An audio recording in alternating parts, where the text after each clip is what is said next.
Welcome back to NFN. Not fake news. My name is Christopher Manning. And my name is David Hollister. We are your hosts today on this splendid afternoon.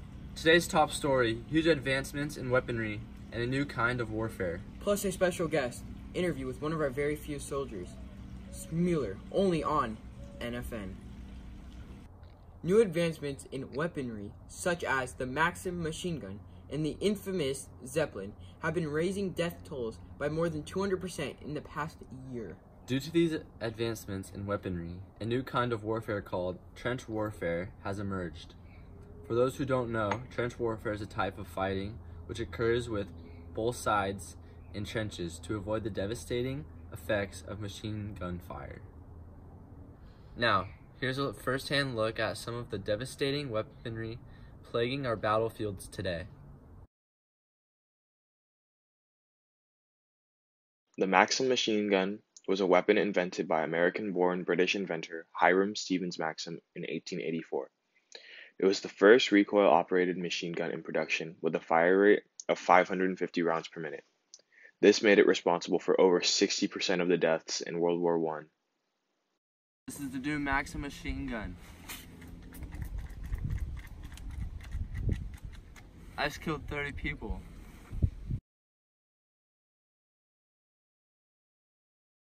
The Zeppelin was a German airship first used in 1893 with the created intention of bombing the British coast.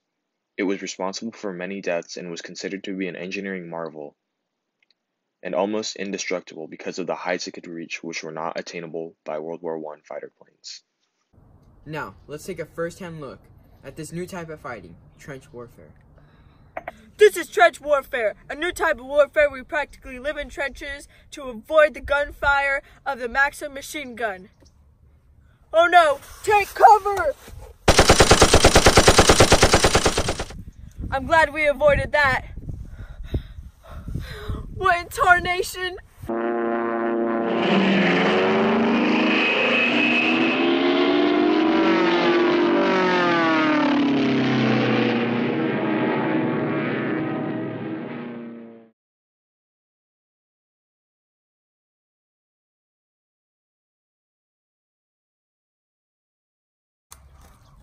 Hello, are you Mueller? What? Who are you? You shouldn't be here. Don't worry about it. I just want to ask you some questions today. Okay. So how is the war treating you? The war? Anything that I expected. They said it'd be an adventure, but I've been witnessing people dying left and right. I'm so sorry to hear about that. What are your plans for after the war? Plans? All I've been doing is thinking about the future and what I'm going to do after the war. All I can say is I'm just very hopeful.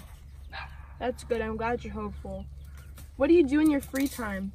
Well, when we're not fighting, I like to ask my fellow soldiers some trivia questions about the time when they were in school. And I noticed that you're holding boots, and why is that? Yeah. Oh no, Keverich! He's dead! Yeah.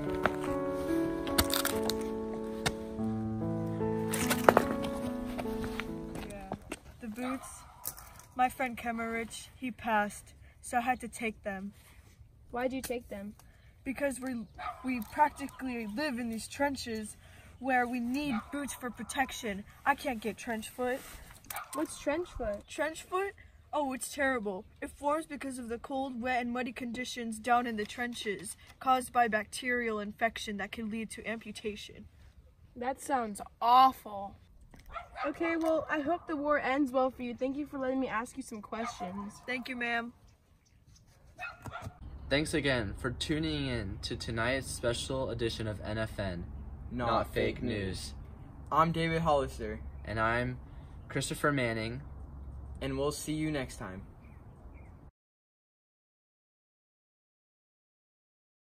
The theme that I will be talking about today is how war brings out the worst in people. Many young men thought they were going to go into war as an adventure, a way to prove their manhood to their cities and parents. However, these young men were hit with the harsh reality of death, violence, and infection. Many of these once innocent young men were turned into heartless beings who had to do whatever it took to survive. This meant leaving their best friends behind, taking other people's belongings and clothes, and doing horrible things they never even imagined they would do. For example, Paul had to leave behind one of his good friends that he was classmates with because he was shot outside of the trench. However, because of the heavy gunfire, they couldn't do it and they had to leave him behind while he was screaming in pain. This highly affected Paul and everyone else who was there to witness it, as anyone usually would have saved his life, but under the circumstances couldn't, bringing out the worst in them.